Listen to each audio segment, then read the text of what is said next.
Welcome back to the Last Days Book Club, where we're reading the book entitled Dwelling in the Secret Place by Sonica Veith. This is an ebook available online for free at clashofminds.com, where you can download it and read along with us. Sonica Veith is the spouse of well-known evangelist, lecturer, university professor, and zoologist Dr. Walter Veith. And this true story is a chronicle of their life together, their ministry, their numerous trials, tribulations, and hardships, as well as their successes, victories, and triumphs. In our last reading, we covered chapter 6, entitled Into the Wilderness, where Sonica and Walter made a decision to be baptized into the SDA faith. They started going to church with Werner and his wife and would have fellowship dinner with them and their friends after service. It was very uncomfortable at first, for everyone were vegetarians and they were not. It took them a while to get accustomed to their new friends and habits, but soon enough they all got along well enough.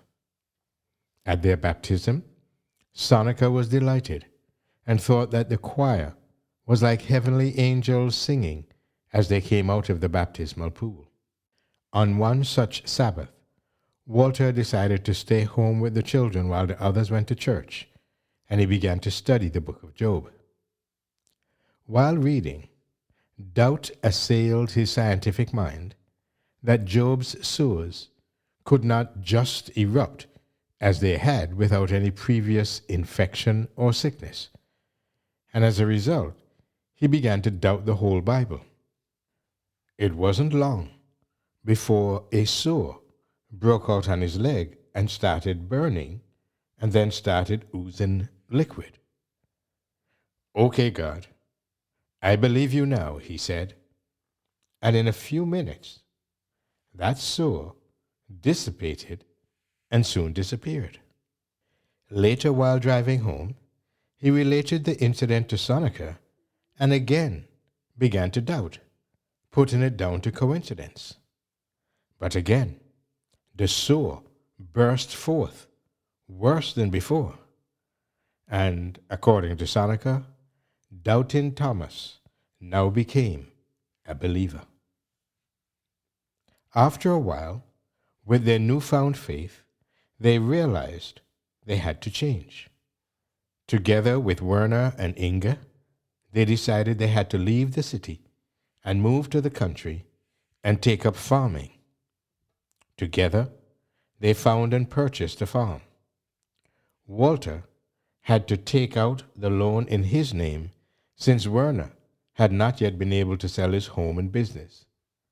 Eventually, they got it together and made the move. It was not long before a litany of tragic and disappointing events took place that tested their faith. First, they lost both their cars to unexpected accidents.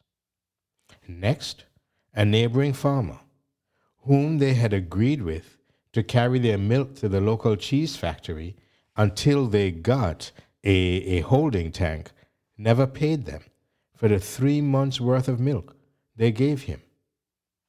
Then, their wheat fields, which were doing exceptionally well and grew higher and fatter than the neighboring farms, got attacked by a swarm of finches and was destroyed. When they rented a harvester to harvest the rest of the wheat, someone threw sugar into the gas tank, causing great expense and great delay. Someone also continuously sabotaged their water supply, even cutting their pipes. Then Werner and his wife left and moved to Australia.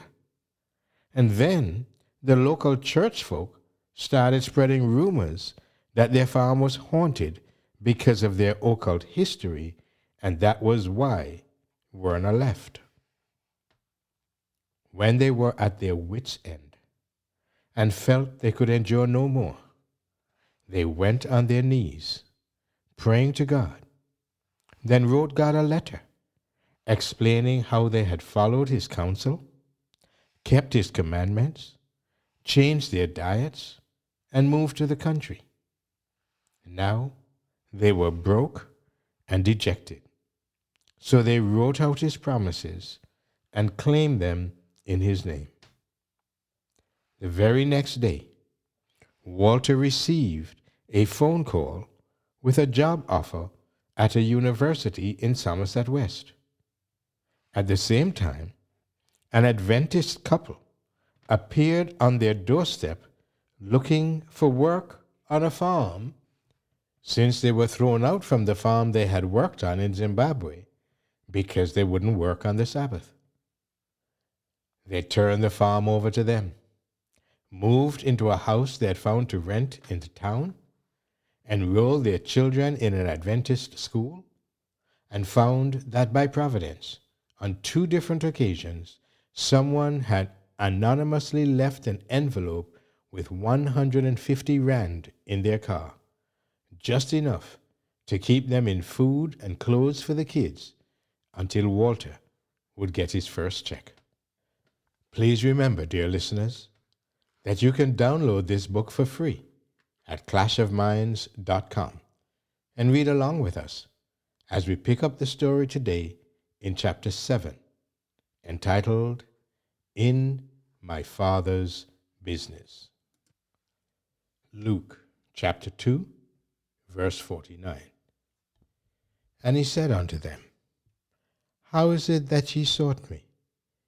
Wist ye not that I must be about my Father's business? My brother and his family, and my father and stepmother, also happened to be living in Somerset West at that time.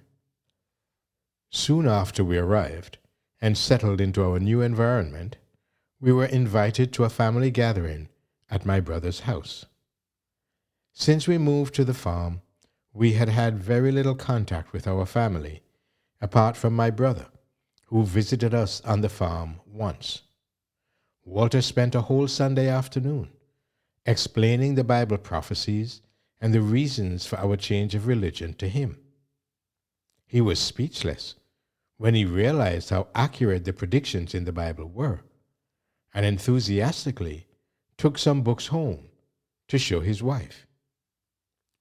Not long thereafter, he returned the books and said he didn't have time to read them, without one word further upon the subject. He probably realized that acknowledging that he had seen and heard the truth required too much sacrifice, as did the rich young ruler in Luke 18 and verse 18. The price the Savior asked was too high, and he turned and sadly walked away from Jesus. I don't care what you people say, but tonight I will have my pork, said my father, as he defiantly waved a bag with pork ribs under our noses. We hadn't said a word to my family about what we eat and what we don't eat, and wondered how he knew. Nor did we try to tell others what they should and shouldn't eat.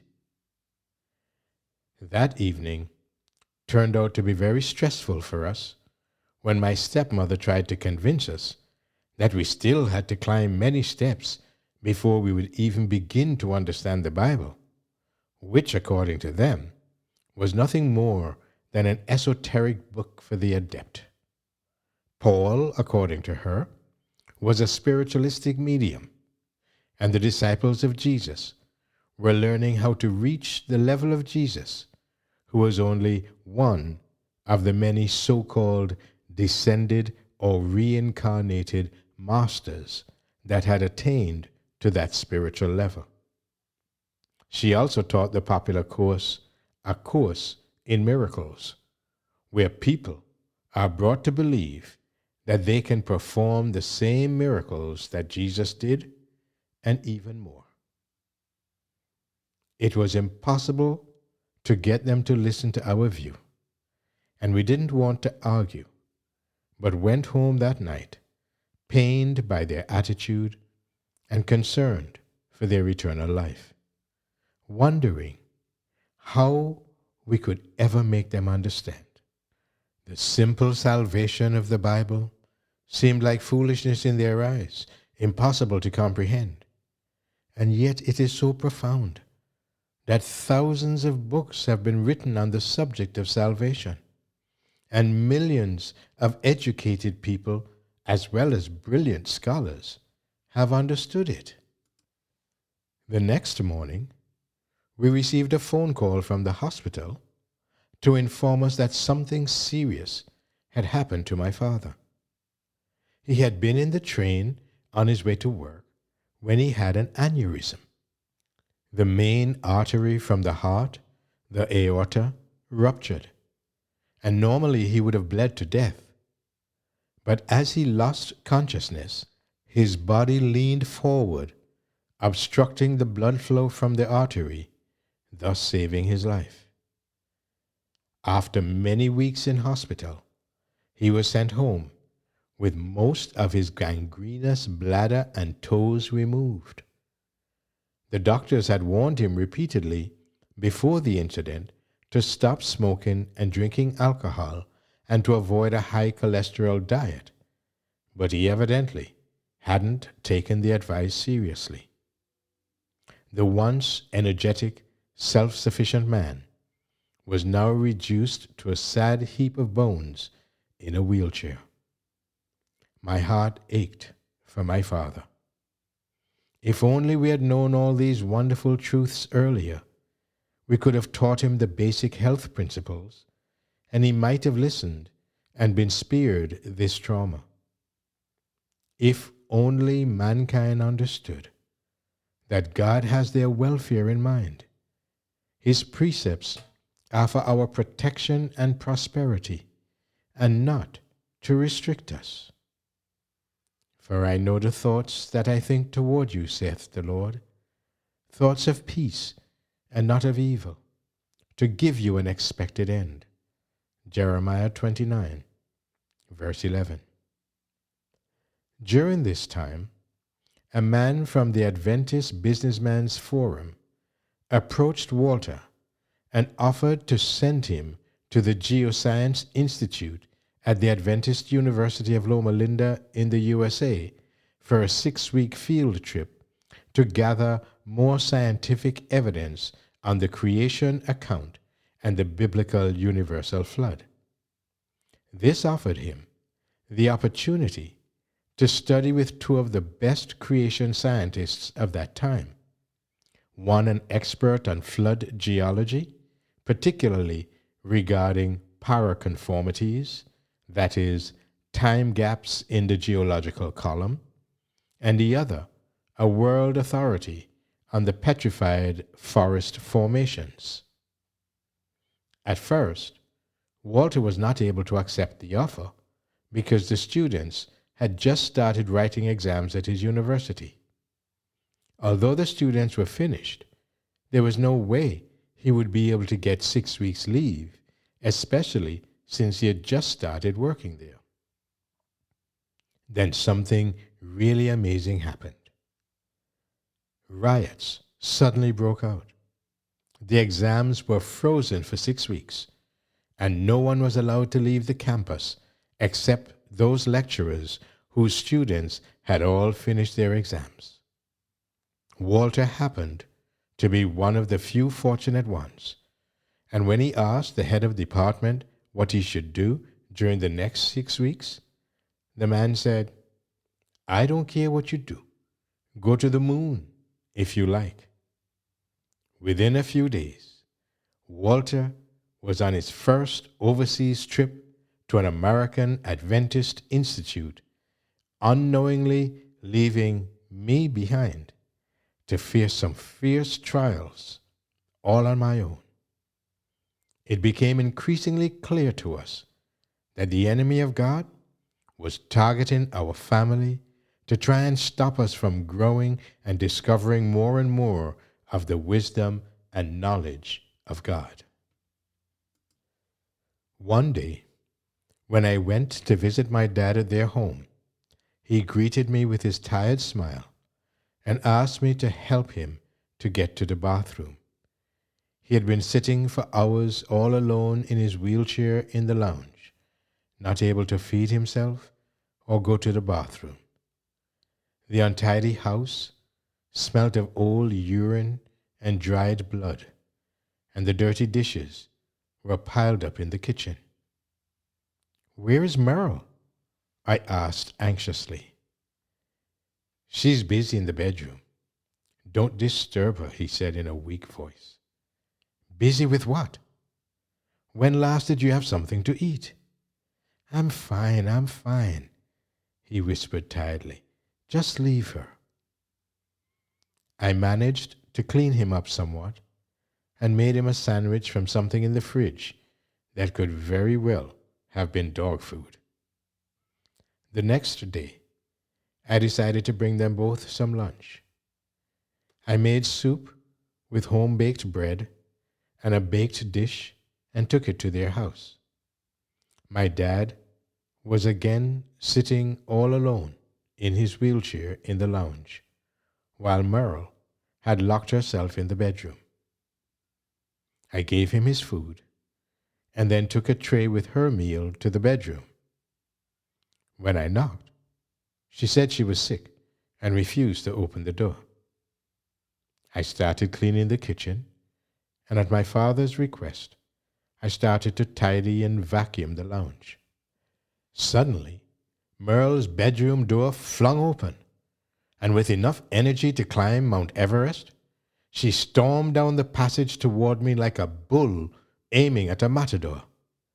"How dare you touch my things? How dare you?" she snorted, with her pale bluish eyes flashing. I just wanted to help. I thought you were sick," I stammered, and started putting the vacuum cleaner away. She turned around and marched back to her bedroom and slammed the door. It was only some time later that my dad told me that it was her ritual to communicate daily in her bedroom with her spirit guide, who often appeared to her physically and instructed her. I asked my father if he wanted to come home with me until he was better, and he nodded and said softly, "Yes, that will be fine. Thank you." The next day, I went to fetch him with our Volkswagen van and took the children with me to help their grandfather. While I was still busy getting my father's things together, Merle was constantly slinging insults at me. I just listened and tried to explain to her that it was too much for her to take care of him, and that I would bring him back as soon as he felt stronger. The next minute, she filed past me through the front door towards the children. They were sitting in the car waiting for me when she stuck her head through the window and blasted them for stealing her husband away from her. She cursed them and called them names, then disappeared back into the house and slammed the door. When I saw their bewildered faces, I was angry in my heart that she poured out her venom on defenseless little children. But as usual, I said nothing. I hated myself for not being able to stand up to anyone and wished I had Walter's sharp tongue. When we arrived home, I phoned our German friend Hilde, who was a nurse, and asked her to come and advise me how to wash and care for my father in the best way. As we turned him onto his side in his bed, we were appalled at what we saw. He had bed sores, almost as large as my hand, which had consumed away his flesh down to the bone. Hilda came every day for the first week to help and encourage him, and we noticed an improvement daily. "Why do you do this?" my father asked Hilda one day. "You don't get paid. I don't understand." "I'm a Christian," she answered in her German accent. "I love my Savior Jesus, and I love all the people he died for, and I love you too. Now you just rest and get better, and I will see you in the morning." With a gentle smile on my father's face, he closed his eyes and fell asleep. At lunchtime, the first of a number of healthy meals arrived at our door, which the ladies of the church had organized to help me cope better. I was very grateful, since I had to spend hours with my dad, washing him and changing his dressings and his bedding daily, and still take care of my 3 children and all the other household and school duties without a husband. The interest the people in the church showed in him impressed my father deeply, and he started asking questions about what we believe. Although he was still very weak, he was able to listen to some sermons on audio tape and take part in short conversations. One evening, my father was sitting in his wheelchair, and Robert, our youngest son, by now 4 years old, was lying on the couch in the living room, quietly talking to himself. The boy suddenly sat up, his eyes fixed on an area behind my father, and then he started to scream at the top of his voice. I recognized that blood-curdling sound, and a long-forgotten fear gripped my heart. I regretted not having made more time to pray and to place my family under the protection of God. With my busy schedule, I had forgotten that the enemy of souls was watching to find an entering wedge into our lives again. I rushed to pick him up, took him to my bedroom, and lay him down with me on the bed, almost tucking him in under my body in an attempt to protect and comfort him. He was sobbing relentlessly. With eyes wide and filled with terror, he continued to stare at something behind me. I dared not look and felt almost paralyzed. "Take that thing away! Take that purple thing away!" he cried. I felt the hair rise in my neck, but I still didn't have the courage to look behind me. Instead, I said, "Listen carefully. I want you to repeat after me. Say, 'Jesus, help me.'" Through his sobs, the scared little boy said, "Jesus, help me." And the next moment, I felt a wind pass through my hair from behind me towards the window. There was no draft. The door behind me was closed. And then there was silence. I breathed a sigh of relief as Robert calmed down and fell asleep. While I was holding him, I could feel his temperature rise, and prayed silently that he would not get sick or be traumatized by the incident.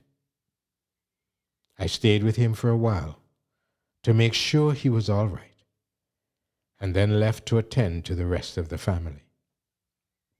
After a peaceful night, Robert was up the next morning and playing as usual, as if nothing had happened. He never mentioned the incident, and nothing of that nature ever happened again.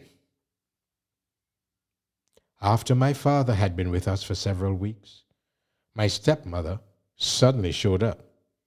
She had been in Johannesburg for a couple of weeks, which explains why I was unable to reach her at her home. "I've come to fetch my husband," she said as she breezed through the door like a gust straight from the North Pole. How similar this was to the time when she used to leave her now deceased son, Ivan, with my mother for weeks, and then suddenly appear in a daze to take him home as if it were nothing out of the ordinary. By now, my father was able to walk a little, and the bed sores and wounds had almost healed. The children were sorry to see their grandfather leave. Even when he was weak and sick, he was always kind and warm with a great sense of humor. Almost a week later, Walter returned from his trip to America. He was so excited about what he had learned on his field trip to Yellowstone National Park, to the Old Faithful Geyser, the petrified forests, Mount St. Helens, and the Grand Canyon. Now, he was able to defend the biblical flood even more confidently with solid scientific evidence. A few days later, a man phoned and made an appointment to see us. When he arrived, he explained that he wanted Walter to work for him for an initial 5-year period, during which time he would be lecturing countrywide on the topic creation versus evolution. The organization would arrange the venues and ask an attendance fee to generate enough money to pay for expenses and Walter's salary. Furthermore, the man continued, Walter would have to sign a contract in which he would promise not to speak about any other aspect of our faith, but only on the question of our origins. We sat silently for a while, not saying a word. I got up to make us something to drink, and the man followed me into the kitchen. "If you take my offer, you will never have to worry about money again," he said. "I'll take care of you and your family, and Walter will have a good job that he will enjoy." Suddenly, images of our ordeal on the farm sprang up in my mind, and I could hear warning bells ringing. I remembered Psalms 118 and verse 8. It is better to trust in the Lord than to put confidence in man. And I recalled how God himself delivered us from a situation which seemed humanly impossible to resolve. The temptation was great, especially in view of our escalating debt on the farm and the insecurity of having only a temporary appointment at the university. But after thinking it through, Walter decided that he was not willing to make such a promise. He wasn't willing to be silent about how God, in his mercy, had taken us out of the world of misery and darkness and into the beautiful truth that God has given to his remnant church to share with a dying world. A burning desire had taken hold of his heart and mind to warn every soul on this planet that they were being deceived in almost every aspect of life, and that knowing the truth will set them free. A passion that was to become the driving force behind his every word and action. He agreed to give lectures on the subject of creation for the organization at any time, but without signing any contract or receiving any payment for his work. He was sure his commission was as given in Matthew 10, verses 7 and 8. "And as ye go, preach, saying, the kingdom of heaven is at hand. Heal the sick, cleanse the lepers, raise the dead, cast out devils. Freely ye have received, freely give." Soon after our decision, the new pastor of the Heidelberg College Church started visiting us. He had heard about Walter and his evolution background, and invited him to give a few lectures during an evangelistic campaign he was conducting at the church and at Walter's alma mater, Stellenbosch. He was a tenacious man, and although little in stature, he was large in heart and faith, relentlessly pursuing his passion of saving souls. We attended his lectures, and soon our whole family grew very attached to Uncle Frenchy and Aunt Emma. The Somerset West campaign yielded some fruits, and quite a few people were baptized after the lecture series. But in Stellenbosch, Walter encountered his first public confrontation through vicious attacks and animosity from the mostly academic crowd. After his lecture, some snide personal remarks from some of his ex-colleagues left Walter no option but to expose their inconsistent and illogical paradigm. He referred them to Matthew 24, verses 37 through 39, where Jesus himself warns of a second approaching judgment, just as sure as the flood, his first universal judgment upon the earth. "Tell me, Dr. Van den Viver," he said calmly, although inwardly trembling under the joint attack from the scientists, "how can you go to church every Sunday, supposedly believing in the Bible and salvation through Jesus, and at the same time deny the flood to which Jesus himself referred?" His ex-colleague thought for a while and then said condescendingly, "Well, if Jesus said that, he must have lied." The whole audience broke out in a buzz of discussion, while Walter and Uncle Frenchy were able to greet a few people and leave unobtrusively. He was deeply disappointed that no one understood what he was trying to tell them, and struggled to come to terms with the fact that his friends and once fellow students now hated him. Many years later, he discovered that Dr. Van den Viver had, over the years, obsessively collected every scrap of information regarding Walter, his lectures, and his whereabouts. He actively opposed Walter on every possible radio and television program and ridiculed him in academic circles. Walter vowed never to return to his old university and was grateful for the text in Matthew 10 and verse 14, which supported his feelings. "And whosoever shall not receive you, nor hear your words, when you depart out of that house or city, shake off the dust of your feet." Little did he know that he was still to encounter much worse than the wrath of his ex-colleagues, and far more painful too.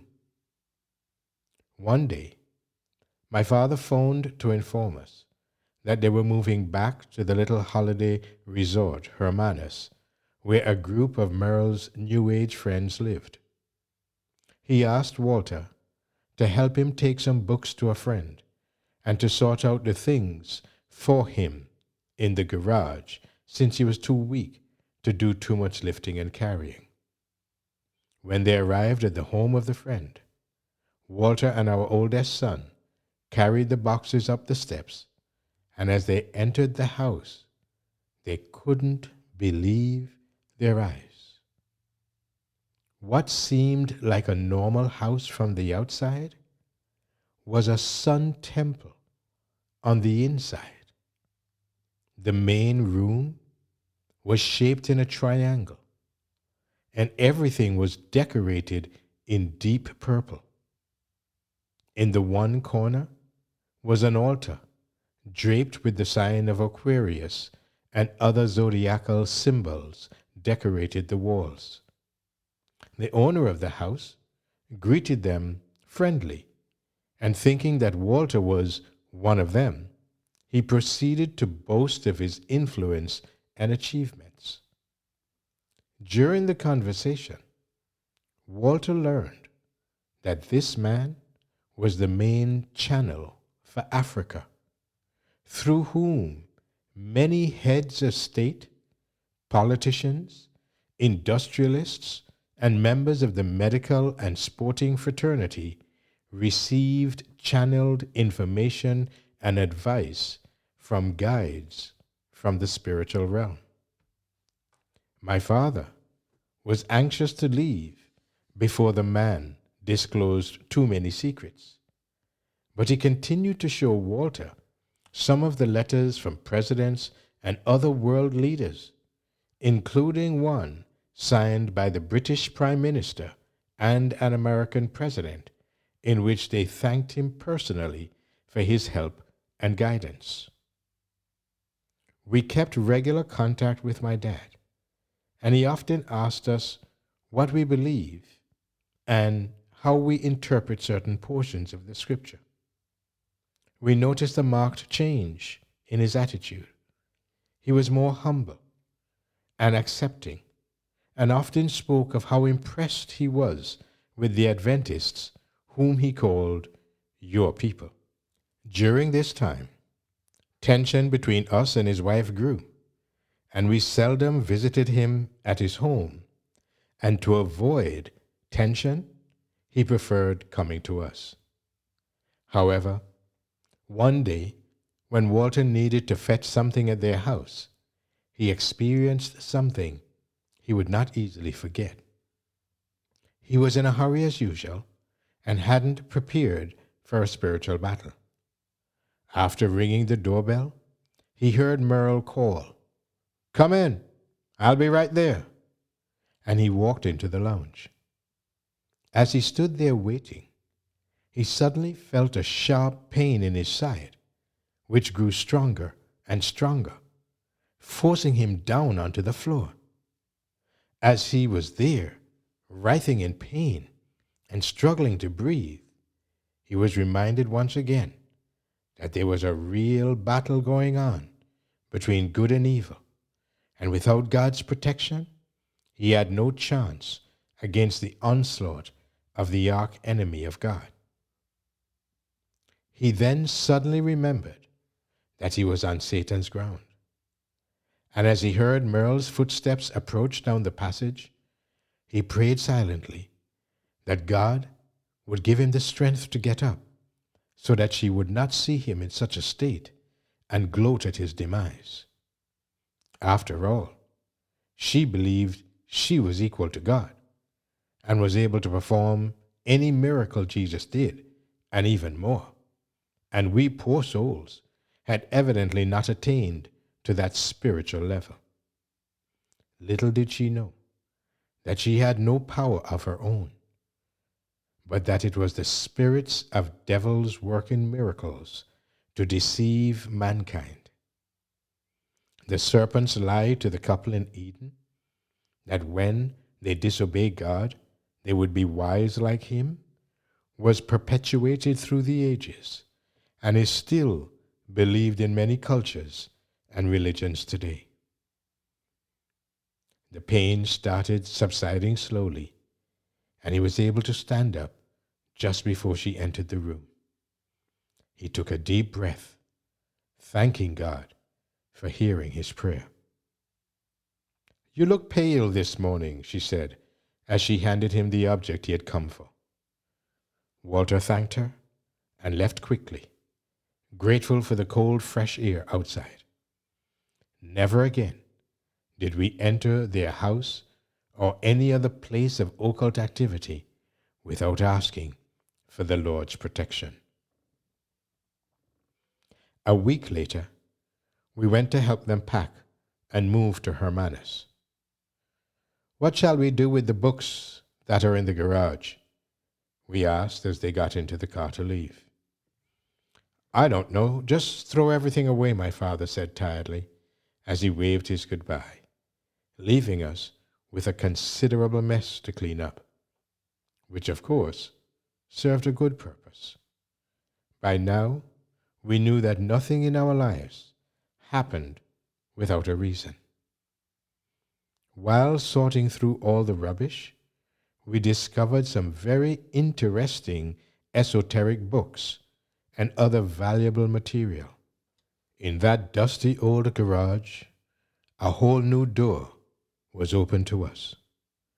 Our experiences gave Walter the opportunity to uncover more and more of this sinister world and to warn people of the deceptions taught in some religious systems and later in the secret societies. We had no idea that our years of trials and hardship would someday serve to save souls.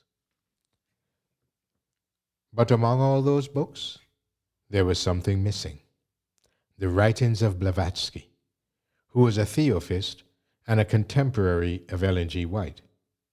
Her writings were channeled by spiritualist entities, or in plain terms, demons, and published by Lucifer Publishing Company, later called Lucius Trust. She was the prophetess of the New Age, and her successor was Alice A. Bailey. Her core philosophy was that of many organizations affiliated with the United Nations. She was the antithesis of the spirit of prophecy and claimed that Lucifer was the true Son of God and that all humanity, with the exception perhaps of the Adventists, as she wrote, would accept the Luciferian light for the New Age. She also claimed that modern Bible translations have been so changed that they now reflect the New Age philosophy. The complete writings of Blavatsky were nowhere to be found, and one day Walter decided to find these books and to visit the same Sun Temple where he had returned the books with my father. I was very reluctant to tread on Satan's ground, but agreed to go with him. When we arrived at the house, the security gate was closed, and Walter rang the bell. After a while, a man's voice spoke over the intercom and asked us what we wanted. "Good afternoon. I am the son-in-law of the man who returned some books to you a little while ago, and I'm here with his daughter. May we please speak to you?" Walter said. The next moment, the gate opened, and we walked up the path to the front door of the house. Suddenly, a window on the second floor opened, and a woman with wild eyes and disheveled black hair peered down while yelling unintelligible words at us. Simultaneously, the door opened, and the man asked us to wait a few minutes. He closed the door again and evidently went upstairs to silence the woman. He pulled her back in while she continued shouting, and then closed the window. We felt very uneasy and prayed silently for protection from God. When he had returned, he invited us into his lounge. Here, Walter boldly asked him if he had the original writings of Blavatsky, but the man ignored him and started to display on the table all the other books that he had available. "I have read all those books," Walter said, almost impatiently. "I am interested only in the original books of Blavatsky." The man stopped arranging the books on the table and turned to face Walter. "If you're looking for Blavatsky's writings, then you have arrived," he said with a strange smile. "What order do you belong to?" I could see Walter's mind assessing the situation. He couldn't lie, but he also couldn't tell the man that he needed the material to prove to people how dangerous and evil these secret societies and their doctrines are. "I don't belong to an order. I just know What my father-in-law taught me, was his truthful answer. The man started to pack away the books he had hoped to sell to Walter and shook his head. I'm sorry. I only have my own private set of Blavatsky writings, and they're not for sale. What do you want for them? I'm willing to buy them from you, Walter said eagerly. Oh, no. You can't buy them. They are priceless. And besides, after my death, they will be donated to the theology department at one of our universities. I have been teaching courses to the theologians for quite a while now, the man said proudly. Now Walter was even more determined. I really would like to have those books. Are you sure you can't get me another set? The man shook his head and was about to show us to the door when suddenly he said, I do have an old set, but it is in a foreign language. I think it's in Dutch or perhaps German. I don't know. That's a pity, Walter said without revealing his excitement. But can I see them anyway, please? The man shrugged and left to fetch the box with the books. While he was gone, Walter saw a Bible commentary on the shelf and quickly pulled out one of the books. Great was his amazement when he discovered that this was an esoteric commentary on the Bible, where Lucifer is depicted as the Son of God, the victim who was supposedly wrongly accused and thrown out of heaven by the impostor Jesus. In this commentary, typical satanic reversal was the norm. Good becomes evil, and evil becomes good.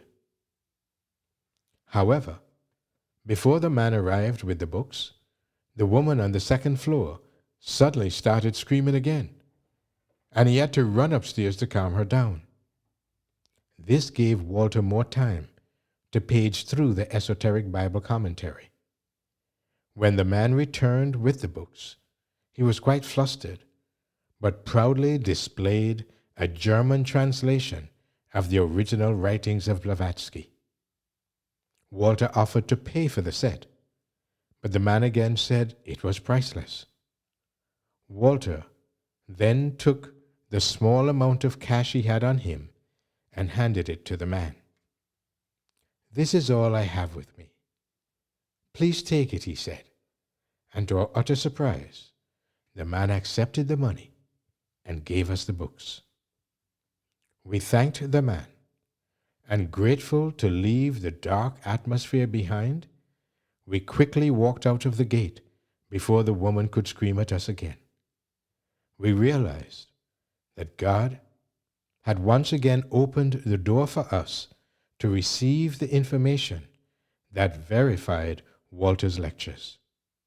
These books were used only for confirming the information and not for delving into any occult mysteries, which we knew by experience was dangerous ground for believers to venture on. We were grateful for these experiences, and in the years to come, we thanked God for the many people who listened to his lectures and tapes and accepted the biblical truth. For the first time, they understood the deceptions and the great controversy in the unseen realm between Christ and his enemy Satan, or Lucifer, as he is worshipped by numerous organizations. Through the leading of God, a loud warning went out in our country and also abroad. By word and by pen, people were made aware of the messages of the three angels of Revelation 14, and were called out of their comfort zones and out of the darkness, which they, like we did before, mistook for light. Ephesians 5 and verse 8.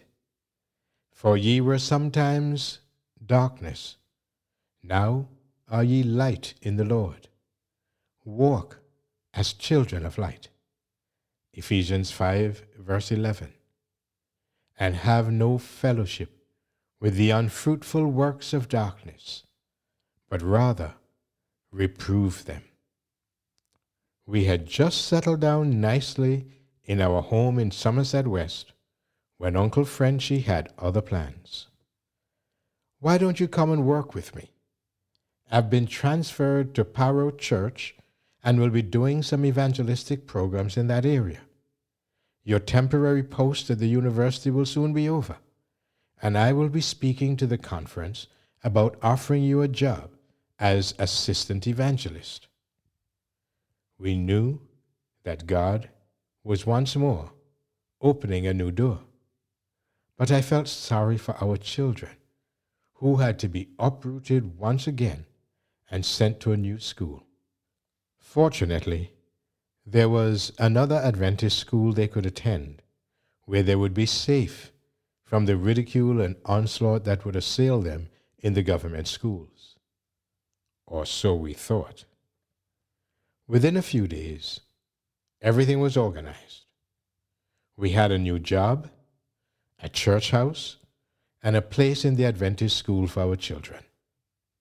Walter started preparing slides for new lectures, and I started studying the books of Mrs. White with enthusiasm.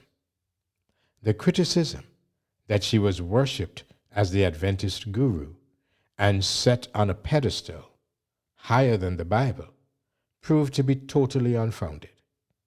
Her only life mission was to warn precious souls of the dangers of our time and to turn them to Jesus and the Bible. I had never been an avid reader, but this changed overnight. I couldn't wait for a stolen moment during the day to read and drink in more and still more information revealing Christian principles through studying the love and mercy-filled life of my Savior, as was portrayed by the pen of this down-to-earth lady with her heavenly wisdom. I was eager to learn about the depth of experience I missed while living as an atheist, and my heart ached for not having had the opportunity to raise our children in a secure and godly environment from birth. I envied the Adventist parents with their seemingly perfect characters and peaceful, balanced children who had absolutely no idea how hard it was to correct the inherited trait of character in ourselves and in our children, and to deal with the consequences of the mistakes we had made in our ignorance. I prayed constantly that God would reveal to my family and me a healthier physical and spiritual life. During this time, I was suffering greatly from asthma, which I had for my entire adult life, and visited a local internist who did every conceivable test on me. At last, he looked at me shaking his head and said, "I have checked you through, and I have to be honest. I have no idea what causes your asthma. You will just have to continue using your asthma pump regularly and come to see me every 6 months for a checkup." But I was determined to have my problem solved. I felt inadequate and weak from the constant coughing and wheezing and decided to try one more doctor. I had heard about an Adventist lady general practitioner and set out to find her in the telephone directory. After a couple of phone calls, I had an appointment with her straight away. She listened to my story and then handed me a pamphlet to read. Here is a whole list of food allergens. My guess is that you're allergic to dairy products. That seems to be the most common one. Try avoiding these products, especially cheese, which is hard to digest, for a few months, and see what happens, she said, as she showed me out of the door. Stop eating dairy? I thought disappointedly. That's impossible. How does one prepare food without milk and cheese? Isn't there some kind of medication I could take instead? At home, I listlessly rummaged through some of my favorite recipe books and came across the herb book Back to Eden, written by a physician, Jethro Kloss. He described his success in placing his patients on an all-plant diet, and together with natural treatments, he managed to cure even the most difficult cases of cancer and other life-threatening diseases. He was the first person to introduce the large-scale production of soy milk in the Western world and even provided some home recipes. Suddenly, I knew that God had heard my prayer. And since there was nothing available in the stores these days, I immediately started making my own soy milk. My only concern was that my family wouldn't accept this sudden change. But to my surprise, they were willing to give it a try for my sake, and even started to enjoy the taste after a while. Within 6 months, I had no more trouble with asthma, and even the children's coughs and sinus problems cleared up, and no more of the frequent stomach upsets for Walter. We had better health than ever before, but it came with a price. Our decision to change to a plant-based diet, which gave us so much joy, released unwarranted reaction from most members of the church and proved to cause our children's sensitive feelings great harm in their future experience with God. Our first series of lectures in Paro, together with Pastor Frenchy, had a good effect on the church and our family. The members started working together to bring the last warnings of Revelation 14 to many interested listeners. Our own children attended the lectures, and after hearing Uncle Frenchy speak on the life of Christ, our oldest son decided that he wanted to be baptized. Our shy, sensitive 12-year-old's heart warmed towards God and his fellow men, even though our decision to become Christians and to keep the Sabbath had caused much turmoil in his life. At school, he was one of the top students, but always had time to encourage and strengthen others who were struggling academically and emotionally. During our stay in Paro, Walter studied as much as he could and followed in the experienced and faithful footsteps of the best evangelist in the country. But towards the end of the year, the conference announced that they had no more funds available, and we started wondering what the next phase of our life was going to be. The Geoscience Institute had been in contact with us and offered Walter a post in the United States, but at the last minute, they also withdrew because of a change in their financial position. Our time was quickly running out. The house we lived in was needed for another pastor, and we still had no idea where we had to go. Again, God had an answer that would provide even more insights and training for future evangelistic meetings. Out of the blue, Walter was again offered a temporary post at the University of Cape Town, where he stood in for the physiology lecturer who was on sabbatical leave.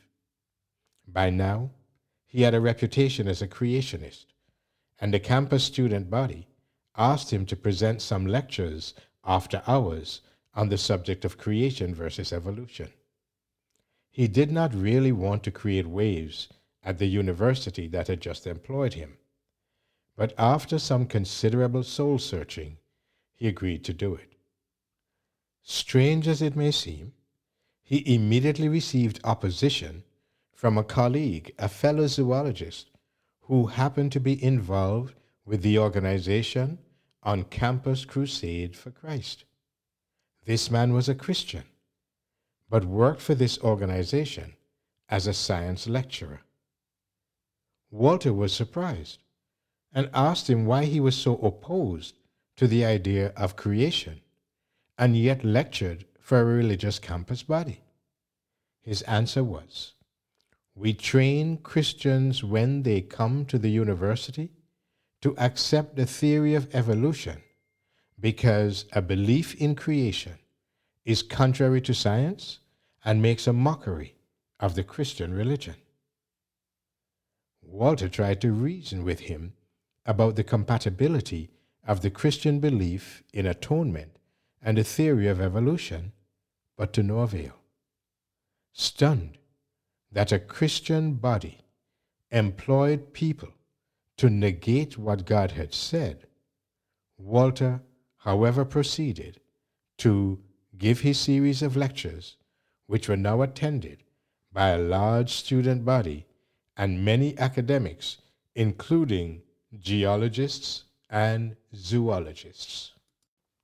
During one of his lectures on catastrophism and the universal flood, a heated debate broke out among the academics when some openly embraced what Walter was saying. But this so enraged one of the geologists that he got violently angry, got up, and in front of all the people, spat in Walter's face, calling him a liar and a concoctor of false information. Walter calmly took out his handkerchief, wiped his face, and watched as the two camps continued their heated argument. The next day, Walter produced the scientific articles published in reputable journals which corroborated his story, and again there was pandemonium and great division among the audience. Luke 12 and verse 51. Suppose ye that I am come to give peace on earth? I tell you, nay, but rather division. But soon this temporary job came to an end, and we wondered what God would provide next. Then one day, Walter received a call from the previous university where he had filled in almost a year before. The professor informed him that a junior post had become vacant and that he could apply, although this meant that he would have to start right at the bottom at a much lower salary. Walter decided to apply and leave the rest to God. A few weeks later, the professor informed him that although Walter had more than the required qualifications, the new affirmative action policy in South Africa required that the first choice should be made according to race. The professor apologized briefly and put down the phone. A feeling of helplessness slowly crept over us as it seemed that all the possible doors had been closed on us. During that year, we had put up the farm for sale because the young couple needed to move on, and the income from the farm was not enough to sustain them. The economy had dropped to its very lowest, and interest rates were so high that no one was able to sell their properties. We had tried to auction the farm, but the highest bid was lower than the bond we were still paying all by ourselves. Heinrich had calculated how much he had invested in the farm and wanted every cent back when the farm was sold. Every month, we were slowly slipping deeper and still deeper into the mire of debt.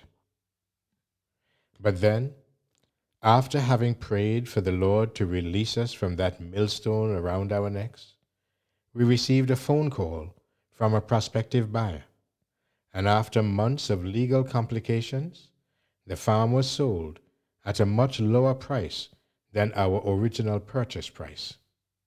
Besides that loss, we had our first partner's debt in the form of the bond we took for him, plus the debt of Heinrich's investment on the farm. This was a bitter pill to swallow. We had no job, no income, and R250,000 debt.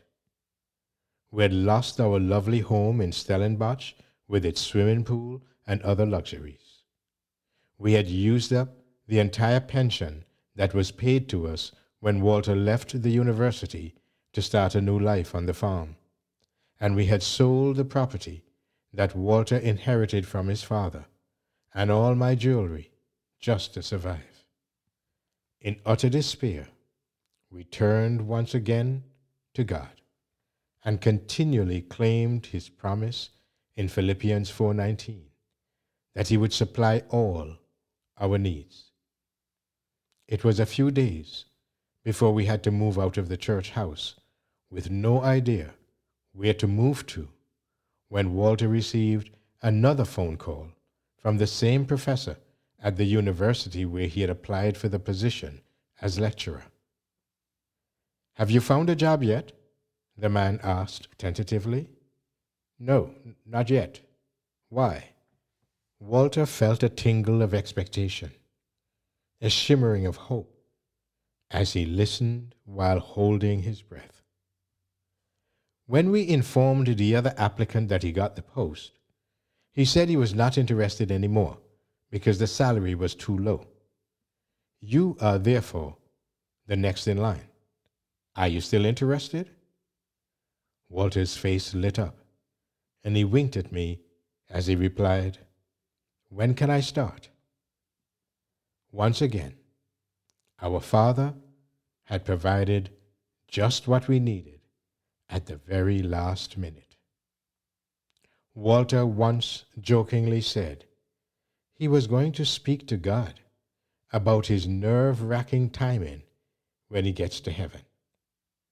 But as the time went by and we started to understand the character of God, we had to admit that God's timing was always absolutely perfect. How else would we gain experience and learn to understand and trust him under all circumstances? The path that leads to eternal day is not the easiest to travel, and at times it will seem dark and thorny. He wants you to exercise earnest faith in him and learn to trust him in the shadow as well as in the sunshine. Ellen G. White, Sons and Daughters of God, page 323. The end of chapter 7 of Dwelling in the Secret Place.